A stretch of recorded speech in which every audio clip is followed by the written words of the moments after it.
দিন দিন কমছে শীতবস্ত্র আমদানির পরিমাণ। চলতি মৌসুমে এখন পর্যন্ত নতুন কোনো চালান আসেনি চট্টগ্রামের খাতুনগঞ্জে। আড়ত থেকে বিক্রি হচ্ছে আগের মজুত করা পুরনো কাপড়। এজন্য এলসি জটিলতাকে দোষেন আমদানিকারকরা।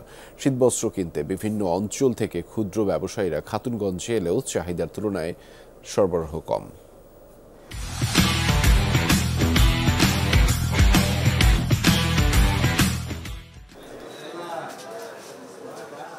চীন, জাপান, কোরিয়া, তাইওয়ান থেকে আমদানি করা শীতবস্ত্রের মজুদ খাতুনগঞ্জের আড়তে।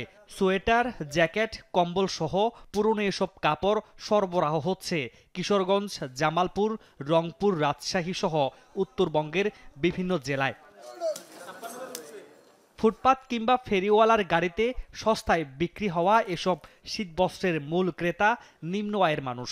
এগুলো কিনতে উত্তরবঙ্গ সহ সারা দেশ থেকে ছুটে আসছেন ক্ষুদ্র ব্যবসায়ীরা।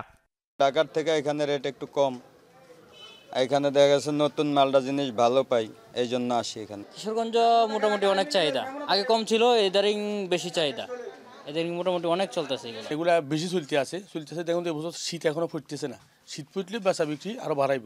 রেটটাও সীমিত আছে, কারণ একটা মাল আপনার দোকান থেকে নিতে গেলে 500-1000 টাকা লাগে, ওই মালটা আপনার 50, 100, 150 টাকা দিয়ে নিতে পারতেছে। পুরাতন কাপড়ের শতাধিক পাইকারি দোকান এবং আড়ত আছে খাতুনগঞ্জে।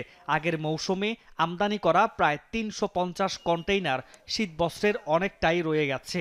শীত পড়তে শুরু করায় বেড়েছে সেগুলোর বেচাকেনা।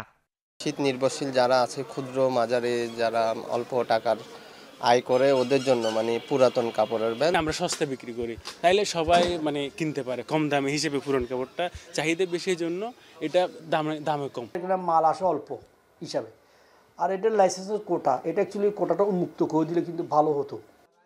এলসি জটিলতার কারণে এই মৌসুমে এখন পর্যন্ত পুরনো কাপড়ের কোনো চালান আনতে পারেননি বলে দাবি আমদানিকারকদের। ফলে চাহিদার তুলনায় সরবরাহ কম। ব্যাংকের ডলার সংকট, এরকম বিভিন্ন সংকট দেখাচ্ছেন আমাদেরকে, যার কারণে এলসি যথাসময়ে করতে পারি না।